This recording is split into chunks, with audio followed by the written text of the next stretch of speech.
درک نمی‌کنن و بعدا سعی می‌کنن که حالا یه پیشنهادایی در جهت پاسخ دادن یا مثلا تفسیر رفتن از پاسخ دادن به اون سوالا بدن. مثلا سوال عمیقیه که الکترون خلاصه چیه؟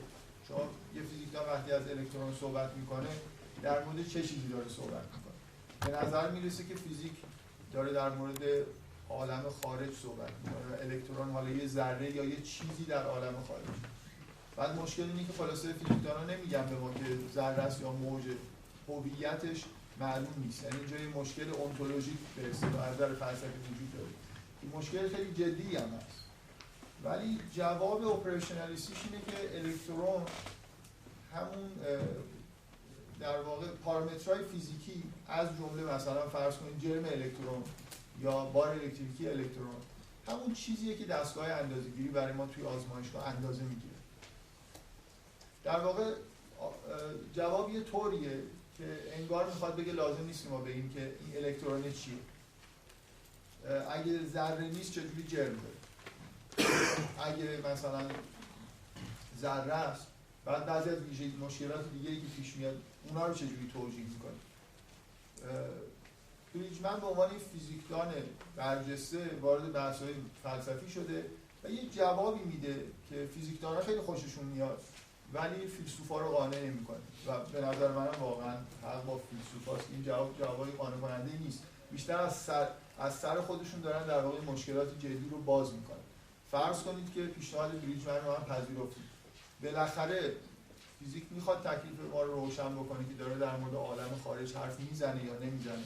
بحث‌های فلسفی همچنان جای خودش در واقع باقی میمونه ولی فیزیکدان‌ها اینجوری راحت میشن و میرن بقیه کار خودشون رو در واقع انجام میدن.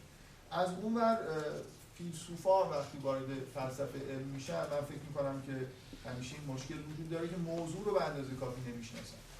مثلا فیلسوفا ممکنه اصلا نفهمن که بریجمن چرا یه همچین حرف عجیب و غریبی داره میزنه. برای اینکه ابهامات مربوط به مثلا فرض کنید ذرات بنیادی رو عمیق احساس نمی‌کنن. اونجا یه مشکلی وجود داره که فیزیکدان‌ها یه همچین نظریه عجیب و غریبی در مورد مثلا هویت پارامترهای فیزیکی دارن میدن. یا مثلا فکر می‌کنم استفاده هایی که از قضیه گودل بعضی از فیلسوفا کردن و میکنن که معمولاً به نظر میاد مشخصه که اصلا نمیدونن قضیه گودل دقیقاً چی داره میگه. همینطوری یه چیز کلی در به اسم قضیه گودل شنیدن احتمالاً به طور توصیفی که یه برنامه‌ای بوده و قضیه گودل خرابش کرده. گزاره رو نه اثباتشو میدونن نه دقیقاً میدونن که چی بیان میکنه. برای همینه که چون خوب نمیدونن تقریباً هر نتیجه‌ای هم ازش میگیرن.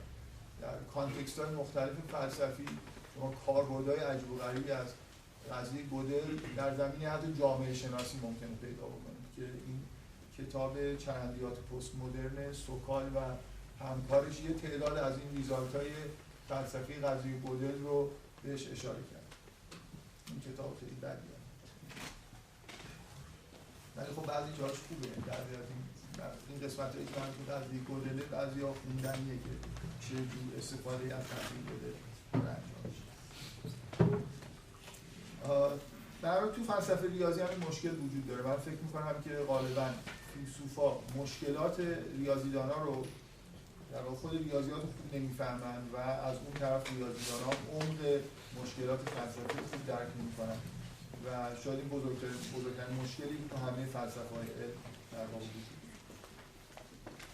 من در دفاع از اینکه چرا فلسفه ریاضی چیز خوبیه چند تا نکته ساده میخوام بگم و وارد بحث گرایی فرمالیسم میخوام بشم. اولین نکته‌ای به نظر فلسفه ریاضی این نکته خیلی خیلی جالبش اینه که خیلی به اصطلاح ثمربخش بوده تو خود ریاضیات. معمولا ما بحث‌های فلسفی رو یه خورده شاید دانشمندا بحث‌های لوکس حساب میکنن که خیلی به درد نمیخوره، در حالی که توی ریاضیات سوالای فلسفی باعث شده که ما یه حجم بزرگی از نظریه‌ها و قضیه‌های زیبای ریاضی پیدا کنیم. یعنی اگه مثلا مقام اول رو در تولید نظریه و قضیه توی ریاضیات چند قرن اخیر احتمالاً به قضیه آخرین قضیه فرما میدن که خیلی از شاخه‌ها و گرایش‌های ریاضی به دلیل تلاش برای حل اون مسئله در واقع به وجود اومد شاید واقعا رتبه دوم و بحث‌های مبانی ریاضی داشته باشه توی 100 سال اخیر. از توش منطق ریاضی در اومده، پروف تئوری، مدل تئوری، همه این چیزهایی که شما تو منطق ریاضی مدرن می‌بینید، از مخصوصا از قضیه گودل به بعد یا از کارهای هیلبرت به بعد، اینا همه نتیجه پرسش‌ها و تلاش برای جواب دادن به پرسش‌هایی که مربوط به مبانی می‌شد. از اون ور ریاضیات ساختنی به وجود اومده. قبل از اینکه بحث‌های مربوط به الگوریتم‌ها به دلیل به وجود اومدن امکانات محاسباتی کامپیوتری اوج بگیره، ریاضیدانان مستقلاً به دلیل مسائل مربوط به مبانی ریاضی گرایشات الگوریتمیک پیدا کردن، سعی کردن که پروف‌های الگوریتمیک پیدا بکنن، اشیا رو بسازن و خیلی چیزهای دیگه. یه بخش بزرگی از ریاضیاتی که ما الان می‌بینیم نتیجه این تلاش برای پاسخ دادن به بحث‌های موجود توی مبانی ریاضیاته و بنابراین برای ریاضیدان معمولی هم مثلا فرض کنید حالا بحثایی که اطراف اصل انتخاب شده یا کارهایی که کانتور کرده و مثال نقضایی که برای بعضی از قضیه‌های آنالیز با استفاده از کارهای کانتور میشه ساخت. خیلی چیزا هست. من واقعا نمیدونم، به مباحث خیلی زیادی تو ریاضی میشه اشاره کرد که مستقیما یا غیر مستقیم از بحث‌های مبانی ریاضی در میاد. یه نکته خاص دیگه هم در مورد فلسفه ریاضی وجود داره که من حیفم میاد بهش اشاره نکنم. من جایی تو فلسفه نمیشناسم که مثل فلسفه ریاضی یه مجموعه پرسش‌ها یا مکتب‌ها یا برنامه‌های موجود با درگیر بشن با قضیه‌های واقعی خود داخل خود اون علم، مثل این اتفاقی که در مورد قضیه گودل و برنامه هیلبرت افتاد. یعنی اینکه شما پاسخ یه سری بحث‌های فلسفی رو انگار از یه قضیه دقیق ریاضی بگیرید، هرچند به نظر یه خورده مسامحه آمیز میاد، ولی واقعیت اینه که همچین اتفاقی تو فلسفه ریاضی افتاده. یعنی به دلیل نزدیک بودن بحث‌های فلسفه ریاضی با خود ریاضیات اینجا لینک‌هایی به وجود اومده که هیچ جایی توی فلسفه نیست. ما معمولاً توی فلسفه به هیچ سوالی جواب پاسخ‌های قاطع و ناگهانی نمیدیم. یعنی هر کسی که حالا یه مقاله فلسفی در رد یا قبول یه نظریه بده، دیگرانی هستن که به مقاله‌اش خدشه وارد میکنن. اینکه یه روزی یه قضیه‌ای ثابت بشه و یه بخشی از مثلا مکاتب فلسفی که موجود هستن به حالا حداقل برنامه‌هاشون به بنبست برسه، این یه پدیده خاصی که تو فلسفه ریاضی به نظر من فلسفه ریاضی رو جالب میکنه. هم نزدیکیش به خود موضوع در واقع چیزی که داریم با بحث‌های فلسفی در موردش می‌کنیم. توی این بحثی کردم یه مقدار از همون نوع مسامحه‌های پست مدرن بود، برای اینکه بالاخره ما می‌دونیم که قضیه گودل یه بحث فلسفی رو به سرانجام نمی‌رسونه، ولی نزدیک می‌کنه به اینکه بحث سرانجام برسه. حالا من در همین حدم جای دیگه من سراغ ندارم که همچین اتفاقای جالبی بیفته. اما دلیل اصلی که ما احتیاج داریم به فلسفه ریاضی اینه که ریاضیات به معنای واقعی کلمه نیاز به مبانی داره و بحث‌های مبانی ریاضی بحث‌های خیلی خیلی جدی هستن که ریاضیدان‌ها نباید در واقع ازش غافل باشن. من برای اینکه اینو روشن بکنم و وارد در واقع از همینجا وارد بحث اصلی بشم، میخوام به اون لحظه‌های بحرانی که در تاریخ ریاضیات بحث‌های مبانی رو در واقع به وجود آورد و دامن زد، حداقل به دو تا بحران اساسی اشاره بکنم که بعداً یه خود ممکنه این قسمت بحث‌های تاریخی طول بکشه، سریع در واقع فقط اسم نمیبرم و بعداً سعی میکنم از بعضی از این جزئیاتی که میگم استفاده هم بکنم.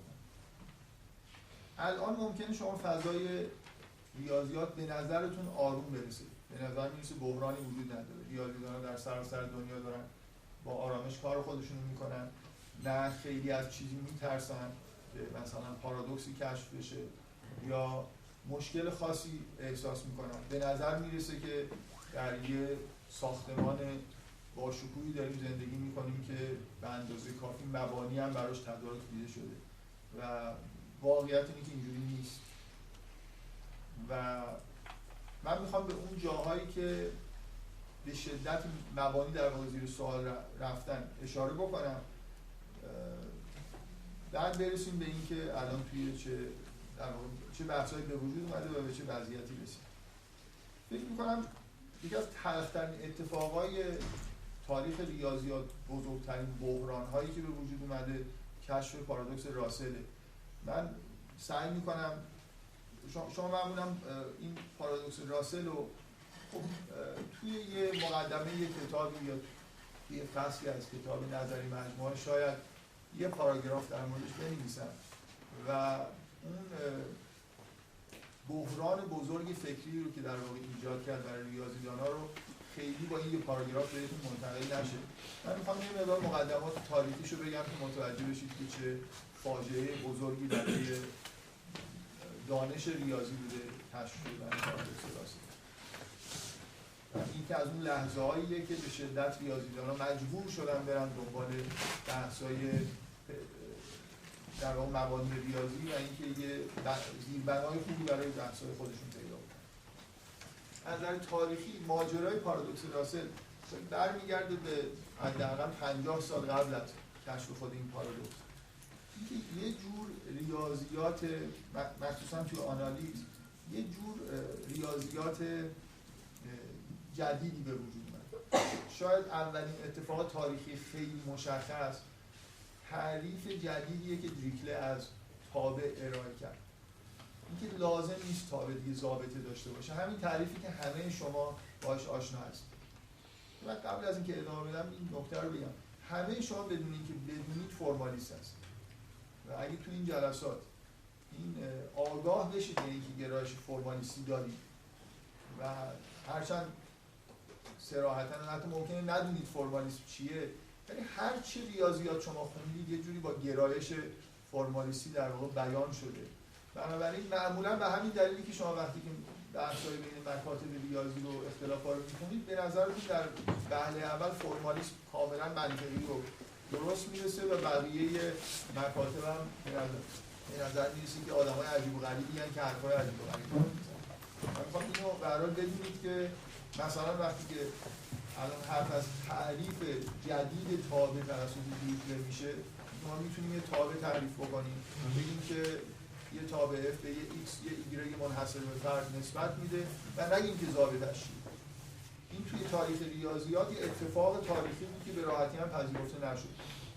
تقریبا همه این اتفاقایی که من دارم بهش اشاره میکنم یه جوری توی دانشگاه گوتینگن میافتاد و مخالفین هم معمولا تو دانشگاه برلین متمرکز بودن و 50 سال این دو تا دانشگاه با هم دیگه این مشکلات رو داشتن. یعنی توی گوتینگن آزادی عملای ریاضی‌دانا برای خودشون قائل می‌شدن، تابع رو هر جور دلشون می‌خواستن بدون ضابطه تعریف می‌کردن، برهان‌های ارائه می‌کردن از این نوعی که مشکوک به نظر می‌رسید و هر چقدر اساتید معمولاً مسن‌تر این جوان‌هایی که در گوتینگن بودن بهشون هشدار می‌دادن که این مشکلاتی به نظر وجود داره، اینا گوش نمی‌کردن.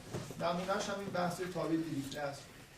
کارهای فوق‌العاده جذابی که ددکین در واقع در ابتدای نظریه حلقه‌ها انجام داد و مثلا بر اساس ایدئالای اثباتی برای تجزیه اعداد به اعداد اول شبیه سازی کرد که حلقه‌ها رو مثلا میشه ایدئالا رو به ایدئالای اول تجزیه کرد.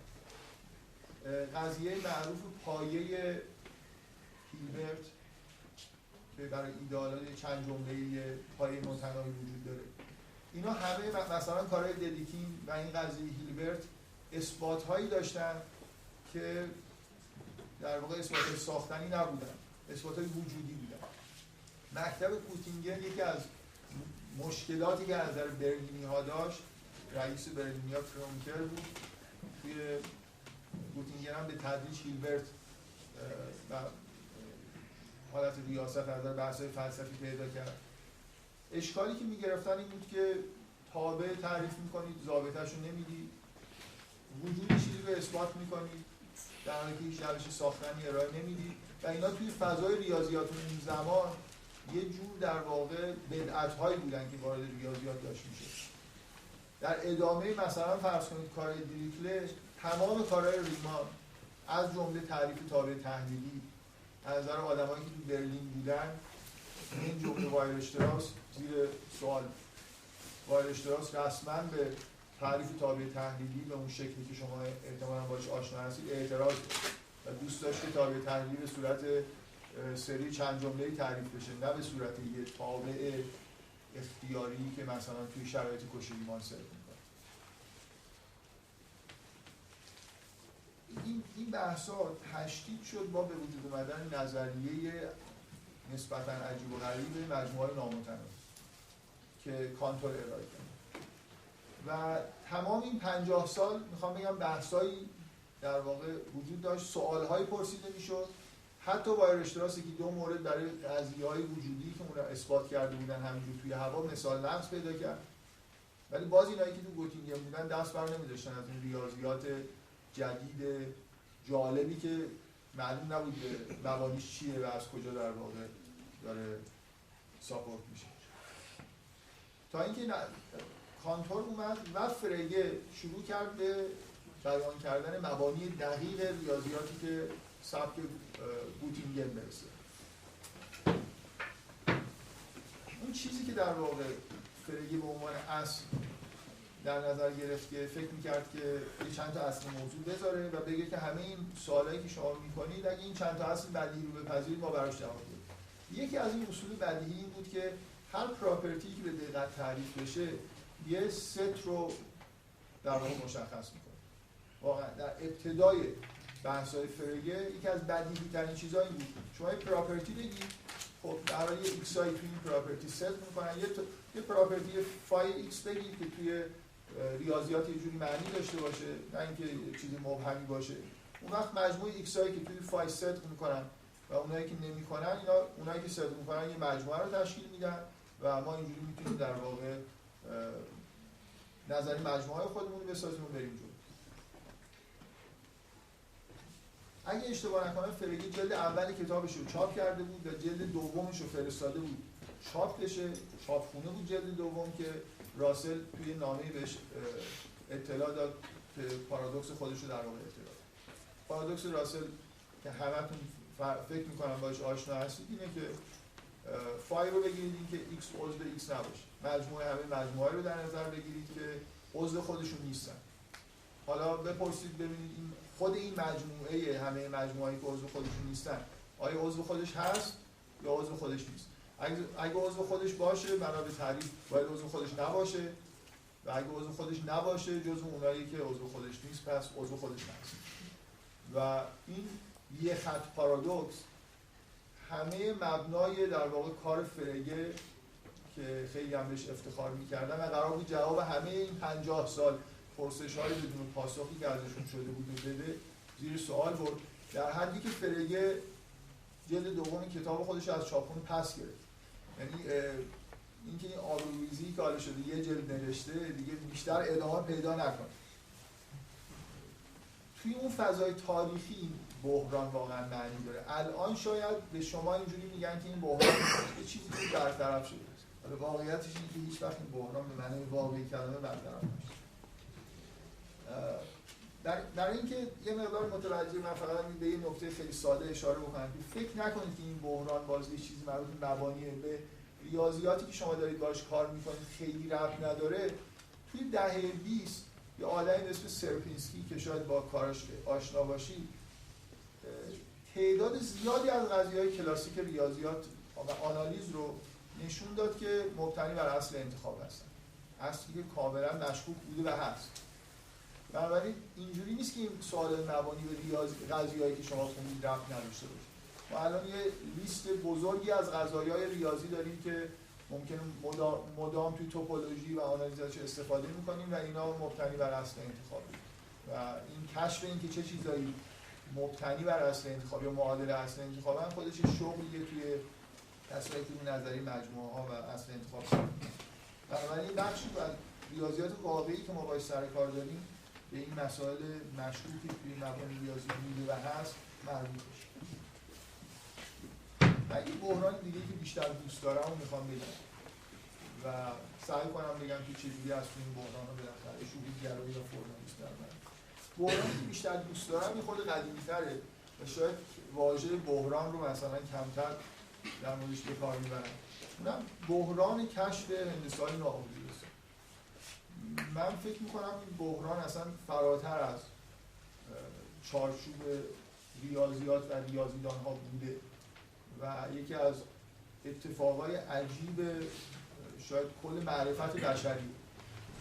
یه هندسه اقلیدوسی وجود داشت که عزیزترین و دقیقترین شاخه ریاضیات، افتخار ریاضیات در طی 2000 سال بود. فکر میکنم ریاضیدان‌ها به اینکه تونستن هندسه رو بر اساس اصول ساده‌ای بیان بکنن، یه سیستم اصل موضوعی ساده‌ای رو در واقع بسازن که همه قضیه‌های هندسه رو نتیجه بده، خیلی افتخار میکردن و به همین دلیل اقلیدوس یکی از بزرگترین آدم‌های نه ریاضیدان، که از بزرگترین موجودات فرهنگ بشری شمرده میشد. و همتون میدونید که ماجرا این بود که یه اصل پنجم یه خورده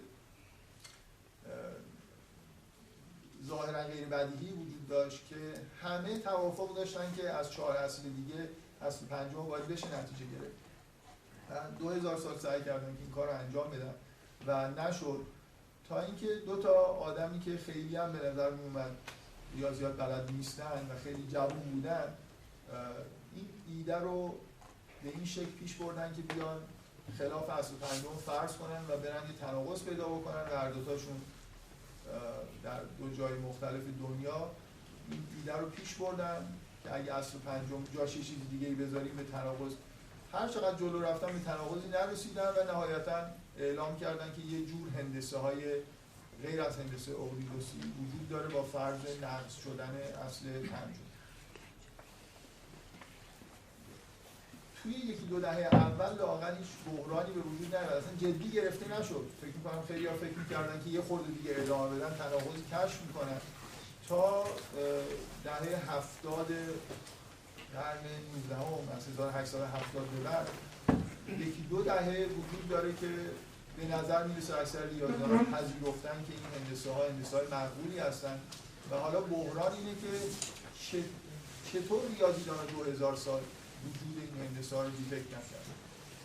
این چه جور دانشیه که یه زمینه‌هایی به این بزرگی رو مثلا نمی‌بینه و یه جوری در واقع انگار وجودشون رو منکره و اینقدر دیر در واقع بحثایی تو ریاضیات داره کشف میشه. یعنی مثل اینه که من یه سرزمین خیلی خیلی بزرگی که میتونم اسمشو هندسه بذارم رو فقط توی یه بخش کوچیکیش وارد شدم و 2000 سال همینجا موندم و اصلا منکر وجود چیز دیگه‌ای بودن و یه دفعه درهای باز شد و دیدیم که چقدر تنوع میتونه اینجا وجود داشته باشه. در حالی که یه جورایی ببینید بحران اینه، نه فقط ریاضیدان‌ها، همه مردم، فلاسفه بزرگ منکر وجود چیزی به غیر از هندسه‌ای به غیر از هندسه اقلیدوسی بودن.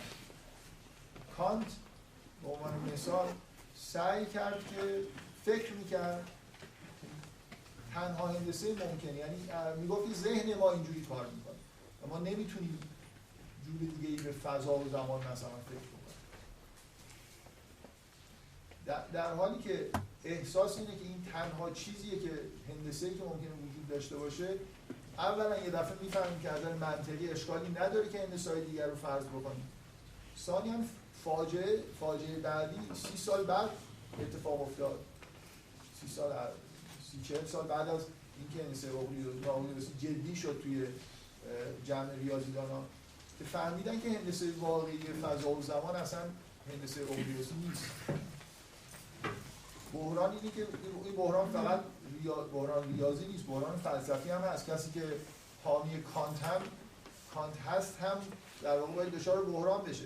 چطور ما یه همچین حقیقت واضحی رو ندیدیم و قرنها فکر می‌کردیم که هندسه فقط همینه و جز این نیست، در حالی که شما توی 30-40 سال اولی که هندسه اقلیدوسی تثبیت شده، مخصوصا بعد از کارهای هیلبرت، لااقل اونایی که فیلسوفایی که خیلی شرمنده از سوابق مثلا حرفایی که کانت میزد نبودن و دیگران هم میزدن، حرفشون اینه که درسته حالا هندسه‌های نااقلیدوسی دیگه روی کاغذ وجود داره ولی در جهان وجود نداره. جهان همچنان اعتقادشون این بود که همون هندسه اقلیدوسیه.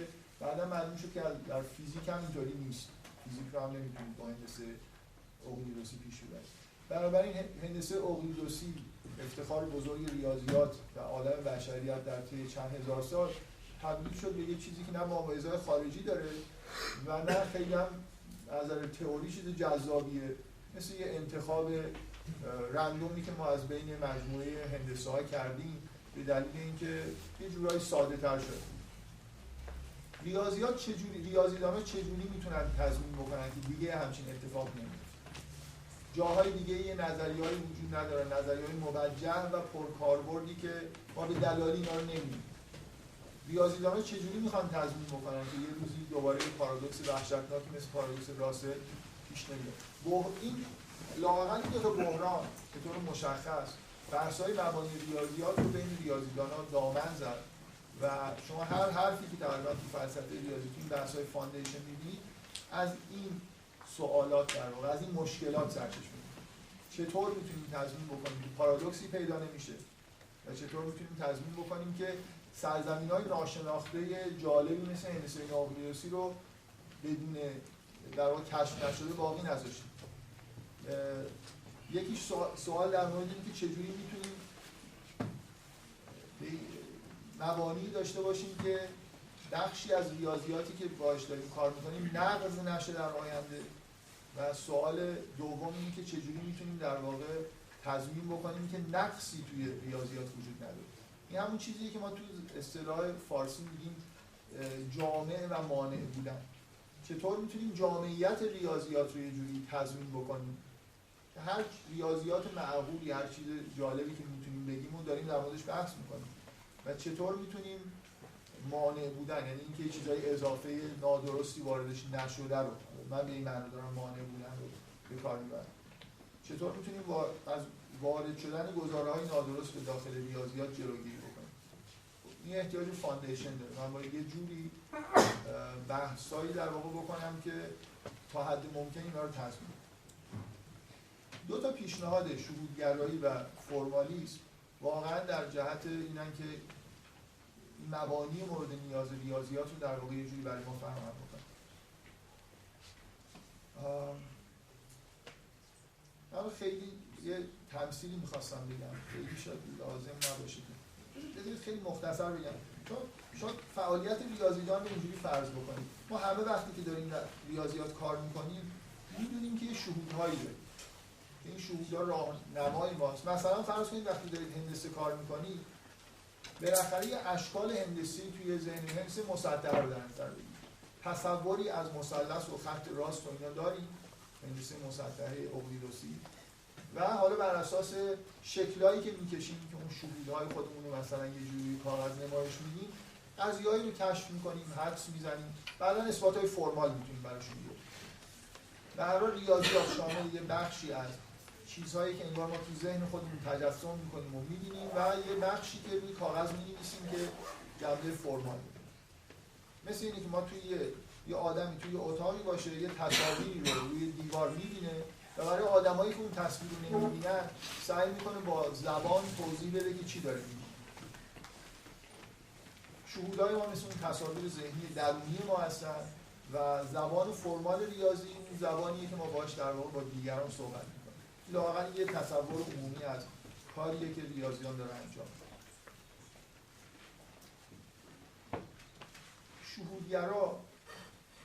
شهودگرایی با یه مقدار مسامحه، مخصوصا من دارم بگم شهودگرایی و شهودگرایی براوری فرق دارن. لزوماً شهودگرایی براوری نیست و لزوماً شهودگرایی ساختگرایی نیست. اینا مکتب‌های عمده‌ای هستن که توی دل شهودگرایی به وجود اومدن. حالا حداقل فعلا این اصطلاح شهودگرایی از من به این معنا بپذیرید که شهودگرا کسیه که از نظر این آدم ریاضیات اصلشون شهود هاست و زبان حالت ثانوی داره، و فرمالیست کسیه که احساس میکنه که اصل این ریاضیات این چیزیه که من نهایتا می‌نویسم. اینکه اون شهودا چی بودن حالت ثانوی داره، حالا اولیه بودن ولی در این چیز ثانوی است که اصل. اصالت با شهود نیست، اصالت با اون چیزایی که تو ذهن من می‌گذره نیست. اصالت ریاضیات همونی که خلاصه نوشته میشه. بنابراین زبان ریاضی از نظر فرمالیست یه وسیله ارتباطی نیست. شهودگرا به زبان ریاضی اینجوری نگاه میکنه، میخواد فرمال باشه میخواد نباشه. زبان یه واسطه‌ایه که من سعی میکنم که اون چیزهایی رو که دیدم و شهود کردم رو به دیگران منتقل کنم و اونها هم همون چیزها رو شهود کنن. اینکه حالا این وسط زبان به عنوان واسطه داره استفاده میشه، این مثل یه ابزار میمونه، خودش اصالت نداره. چیزی که اصیله اون چیزایی که تو ذهن من میگذره. من دارم سعی میکنم طوری بیان بکنم که یه جوری این حس به وجود بیاد که غیر از این دو تا مکتب چیز دیگه‌ای نمیتونه وجود داشته باشه در پاسخ به اینکه ریاضیات چیه. اگه اینجوری به ریاضیات نگاه کنیم که به هر حال ریاضیات شامل یه فعالیتیه که ما داریم انجام میدیم، یه بخشش در ذهن ماست و یه بخشش هم نوشته میشه و به دیگران منتقل میشه. بالاخره شما دو تا راه دارید، یکی این که اون محصول نهایی رو ریاضیات بدونید یا اون چیزی که در درون ذهنتون در ریاضیات بدونید. برای همین یه خود مسامحه تو بیان شهودگرایی و فرمالیسم.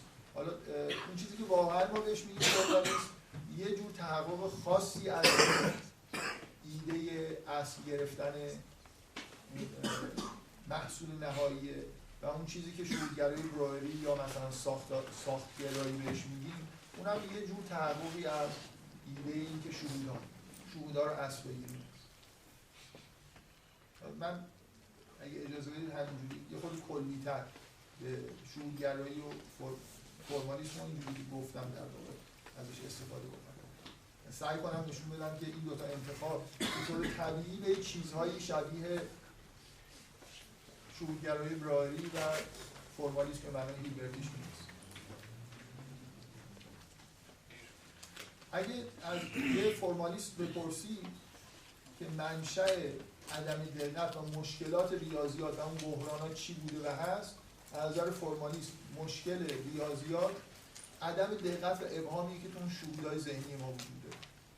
ما یه تصاویر مبهمی در نظر میگیریم، تو ذهنمون میاد و اینا رو در واقع خیلی خوب نمیشه درک کرد و اینا در واقع این ابهام هایی که تو ذهن ما هست، همون تصاویر در این حالی که ممکنه یه جوری راهنما و هدایت کننده باشن برای مثلا کشف اثبات، ولی همینا هستن که باعث عدم دقت و نهایتاً گزاره‌های نادرست و مخصوصاً کشف نشدن یه بخشایی که از نظر ما خیلی شهودی نیست. ما خودمون رو محدود می‌کنیم به یه ذهنیت‌های ساده‌ای مثل خط راست و نمیدونم صفحه و اینا، بعد یه دفعه می‌فهمیم که نه، یه چیزای خیلی پیچیده‌تری هم وجود داشت در واقع بهش توجه نکردیم.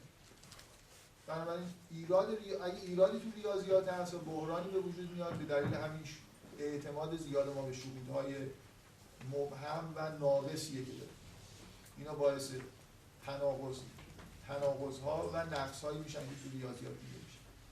اگر از شهودگرا بپرسید به شما میگه که همش تقصیر زبان. در شهودهای ما هیچ تناقضی نیست و هیچ مشکلی ما در موقعی که ریاضیات رو کشف میکنیم در درون خودمون نداریم. هر بلایی که سر ریاضیات میاد اینه که ریاضیات رو می‌نویسیم، بعد می‌نویسیم، این نمادها بعد از اینکه نوشته میشن و قرار ترجمه شهودهای من باشن، چون ذاتاً بازیگوش هستن، شروع میکنن تکثیر شدن. مثلا فرض کنید با هم دیگه ترکیب میشن، گزاره‌های جدید فرمال میسازن که اینا دیگه در شهود من نبوده.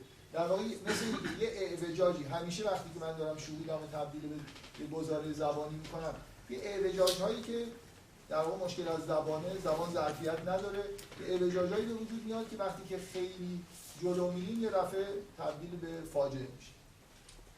پس مشکلی توی شهود نیست. مشکل اینه که ما خیلی سریع شهودهای خودمون رو به یه زبانی بیان میکنیم و بیش از اندازه آزادی عمل میدیم که عبارت‌ها. مثلا فرض کنید الان ما شهوداً حس میکنیم که خب یه پراپرتی اگه داشته باشید یه چیزهایی خلاص این پراپرتی رو دارن، یه چیزهایی هم ندارن، بنابراین میشه یه مجموعه باش ساخت. بعد این شهود خودمون رو در مورد مجموعه‌های نامتناهی که شهود هم در موردش نداریم میخوایم به کار ببریم. میخوایم یه گزاره‌های فای مثل اینکه x عضو x نیست که اصلا شهودی در موردش نداریم هم جای فای بذاریم، اینجوریه که به پارادوکس نیست. در واقع هیچ، شما وقتی پارادوکس راسل رو نگاه می‌کنید شهودی به معنای واقعی کلمه پشتش نیست. راسل شهودی از مجموعه‌ای که عضو خودشون نیستن نداره، فقط یه عبارتی که نوشته شده بدون اینکه چندان معنی بشه بهش شهودن نسبت داد. و در مورد مجموعه‌های نامتناهی و مثلا فرض کنید از نظر شهودگراهای برایری ما اصل طرد شکل ثالث رو که نتیجه تجربه‌های متناهیمون هست برای خودمون در مورد یه چیز اشیاء عجیب و غریبی به اسم مجموعه‌های نامتناهی که شهودی در موردش نداریم به کار می‌بریم، بعدا ممکنه به این نتایج غلط برسیم. پس راه حل چیه از نظر شهودگر؟ راه حل اینه که یه خورده ترمز کنیم، این نمادها رو از این بازیگوشی ذاتی خودشون در واقع جلوشون بگیریم، بیایم شهودای خودمون رو دقیق‌تر بهش نگاه کنیم، ببینیم در درون ما واقعا چی معنی داره چی معنی نداره. اگه مجموع نامتناهی برای ما شهودن قابل تصور نیست، مجموع نامتناهی بالفعل قابل تصور نیست، وارد ریاضیات نکنیمش، احتیاط کنیم، به اندازه کافی محدودیت برای نمادامون بذاریم که از دستمون در نرن و به تناول برسیم. اینکه دو تا اپروچ درست برعکس هم دیگه، یعنی اینکه خلاصه تفسیر زبان اتفاقای بدی میفته یا تفسیر شهود ماست که اتفاقای بد داره میفته. به نظر من نکته جالب فلسفه ریاضی اینه که دو تا مطلب یه سوال ظاهرا مشترک رو دارن جواب میدن و دو تا جواب نه متضاد درست برعکس هم دیگه میدن. از بین دو تا انتخاب کاملا متناقض در میدن.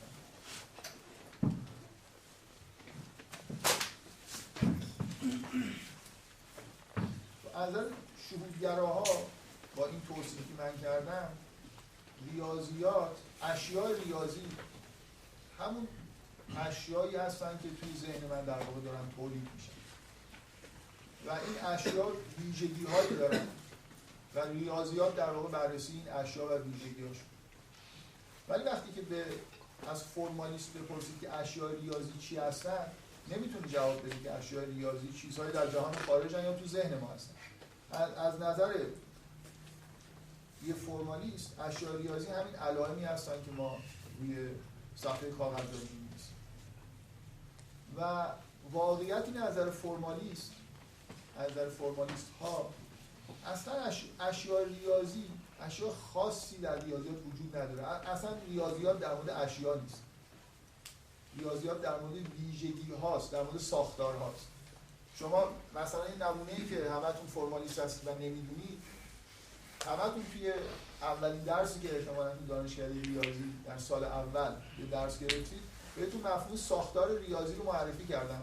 گفتن ساختار ریاضی یه مجموعه و یه رابطه روشه و ایزومورفیسم ساختارا رو هم دیدید. که ریاضیات چیزی که بررسی میکنه اون مجموعه ها نیست. ما هیچ مجموعه‌ای رو در ریاضیات اشیاءش رو بررسی نمی‌کنیم. روابط بین اشیاء رو داریم بررسی می‌کنیم. ما وقتی از این گروه صحبت می‌کنیم برامون مهم نیست که این اشیاء گروه چه جنسی دارن و از چی تشکیل شدن، چه شکلی هستن. برای ما مهم همون جدول ضرب گروه، اون رابطه‌ای که بین اشیاء برقراره موضوع ریاضیاته.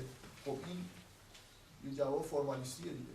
بنابراین شما همه اگه اینو پذیرفتید و فکر می‌کنید الان به ریاضیات در مورد ساختار هاست نه در مورد اشیاء، یه گزاره فرمالیستی خطرناک رو از نظر دیگران پذیرفتید. این یه جور حس فرمالیستی براتون این تعریف هست. فرمالیست ها احساسشون اینه، احساس خیلی جالبیه، مثل بهشت می‌مونه. ما چیکار می‌کنیم توی ریاضیات؟ ویژگی‌هایی رو ثابت می‌کنیم. ویژگی‌ها از چی نتیجه میشن؟ از یه ویژگی‌های دیگه. پس من تنها چیزی که لازمه بدونم یه مجموعه ویژگی‌هاست. اگه این ویژگی‌ها وجود داشته باشه میتونم این ویژگی رو ثابت کنم. لازم نیست خود این اشیایی که این ویژگی‌ها در موردشون صدق می‌کنن رو بشناسم که جنسشون چیه و اصولاً چی هستن. اینه که من کافیه یه لیستی از ویژگی‌هایی که گزاره‌هایی که فکر می‌کنم درسته تحت عنوان اصول موضوع داشته باشم و بعد ازش هر گزاره درست دیگه رو نتیجه بدم. و بحث کردن در مورد اینکه اشیاء ریاضی چی هستن و کجا هستن از نظر فرمالیست یه جوری بحث خارج از ریاضیاته. یعنی درسته که معمولا حالا فرمالیستای تندرو بلافاصله در جواب این که اشیاء ریاضی چی هستن میگن همین ایکس و ایگرگی که روی صفحه کاغذ نوشتین و اشیاء ریاضی هستن، ولی فرمالیستای میانه رو فکر میکنم ترجیح میدن که به شما بگن که این سوال خارج از موضوعه، یعنی اصلا در ربطی به ریاضیات نداره، ما در ریاضیات شیء خاصی رو مطالعه نمی‌کنیم، اون ساختارا برای ما مهم است. من برای اینکه از مجموع بحثایی که کردم یه چیزی رو سعی کنم نشون بدم، به غیر از اینکه سعی کردم یه شهودی بهتون بدم که شهودگرایی و فرمالیسم چیه بدون اینکه وارد جزئیات بشم و مثلا بگم که حالا شهودگرایی براوری چه جزئیاتی داره، احتمالاً بعضیاتون خیلیاتون میدونید که براور چه چیزهایی رو خارج کرده از ریاضیات و یا مثلا فرض کنید اینکه فرمالیستا بر اساس ایده‌های خودشون چجوری برنامه جلوگیری از ایجاد تناقض تحت عنوان برنامه هیلبرت ارائه کردن. امیدوارم که توی بحثایی که بعد از اون میشه جزئیات بیشتری ببینیم. میخوام سعی کنم اون بحثی که قول دادم و بر اساس این حرفایی که زدم بگم که میخوام سعی کنم بهتون نشون بدم که این دو تا ایده کاملا متناقض در واقع به اصطلاح از دو تا فراروایت و در واقع دو تا مسئله و مشکل متفاوت اومده و سعی میکنم اینو بیان بکنم که فرمالیسم از دل بحران هندسه نوآقلیوسی اومده و اولویت رو به جامعیت میده و اون ویژگی مانع بودن ریاضیات براش حالت سوال ثانوی داره، در حالی که شهودگرایی برعکس. شهودگرایی از دل در واقع فراروایت پارادوکس راسله، بحرانی که داره سعی میکنه حل بکنه در درجه اول بحران تناقض توی ریاضیاته، مانعیت رو میخواد در واقع داشته باشه، بس براش حالت جامع بودن حالت ثانوی داره، اگر اصلا حتی حالت ثانوی داشته باشه. من دیروز که داشتم فکر میکردم من ایده رو بیان بکنم خودم کنجکاو شدم که برم ببینم که این دوتا رهبر بزرگ فرمالیسم و شهودگرایی از نظر سن و سال میخورن به این که این اتفاق براشون افتاده باشه که مسئله اصلیشون برای اون هندسه ناقلیوسی و برای این پارادوکس راسل باشه. خوش دقیقاً همینجوری، یعنی دوران دانش آموزی و دانشجویی هیلبرت تو دهه 70 قرن 19 که اوج مطرح شدن هندسه‌های ناقلیوسی و تلاش برای تحقیق کردن یا موجه نشون دادنشونه. مسئله اصلی انگار ریاضیات اونه و براور وقتی که پارادوکس راسل کشف میشه 20 سال است. هیلبرت 20 سال بزرگتره. هیلبرت کارهای خودش رو انجام داده، بعداً پارادوکس راسل مثل یه چیز مزاحم در واقع وارد ریاضیات میشه و هیلبرت ایده های خودش رو داره، فقط جلوی مزاحمت به طور ثانوی داره وای میسته، در حالی که براور مسئله اصلی ذهنش این پارادوکس است، اینکه چجوری در واقع جلوی پارادوکس ها رو میتونه بگیره. ببینید اتفاقی که هندسه های کشف هندسه های ناقلیوسی افتاد چی بود؟ چجوری یه دفعه دنیاهای جدید رو کشف کردیم؟ شهود رو کنار گذاشتیم، اومدیم روی صفحه کاغذ به جای اصل پنجم اوکلیدوس یه اصل دیگه رو نوشتیم و بدون اینکه شهودی داشته باشیم، حتی با تمایل و انتظاری که به پارادوکس ناسازگاری رو داریم نشون میدیم، همینطوری گزاره‌ها رو با هم دیگه مکانیکی ترکیب کردیم و رفتیم جلو و اینجوری یه دفعه یه دستگاه جدیدی به وجود اومد. و جالب اینه که بعد از چند سال مثلا وقتی پوانکار مدل خودش رو داد کم کم شهود به وجود اومد، یعنی عمل فرمال رو اول انجام دادیم، یه سیستم درست کردیم، جلو رفتیم و بعد چیزی که اصلا برامون شهودی نبود نسبت به شهود پیدا کردیم. بنابراین کسی که تو فضای این کشف بزرگ و تکان دهنده هندسه‌های ناقلیوسی زندگی میکنه، براش یه جوری این بازی کردن با این گزاره ها بدون شهود یه ابزار جالب برای کشف چیزهای نادیده است و بعد یه جورایی فکر میکنه که یا به ناسازگاری میرسه که خودش مثل ثابت کردن یه چیزیه، اثبات ناسازگاری سیستم هم یه چیزی ثابت شده. اگه این مسائل ناقصی به تناقض میرسیدن اتفاق بدی نیفتاده بود که اصلا اونا دوست داشتن همینو نشون بدن که اگه اصل پنجم چیزی دیگه جاش بذاری به تناقض میرسه. و از اون بنابراین اون فراروایت، یعنی اون چیزی که ما ممکنه هیچ وقت هیلبرت فکر نکرده باشه چرا من این حس رو پیدا کردم نسبت به ریاضیات، ولی به شدت حس فرمال درست بودن فرمالیسم و زیبا بودن و منطقی بودن کار فرمال کردن توی کشف هندسه‌های ناقوسی هست.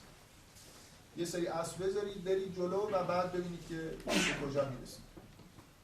امیدوار باشید که یه سرزمین‌های جدید رو کشف کنید و امیدوار باشید که شهودش به طور ثانوی بعداً بیاد. بارها و بارها این اتفاق توی ریاضیات افتاده. اصول یه سیستم درست میکنن، گاهی شده ریاضی‌دانای سیستم درست کردن بدون هیچ انگیزه کاربردی، 100 سال بعد کاربرد پیدا کردن. هاردی توی مقدمه آخرین فصل نظریه اعدادش، کتاب نظریه اعدادش نوشته که این اشیایی میخوام معرفی کنم توی این فصل فقط برای زیبایی و تقریبا مطمئنم یا تضمین میکنم، یادم نیست عبارتش چیه، اینا هیچ وقت کاربردی هم پیدا نمیکنن، ولی اونقدر مثلا قضیه‌های جالب میشه در موردش ثابت کرد که اینا شأن اینو دارن که مطالعه بشن.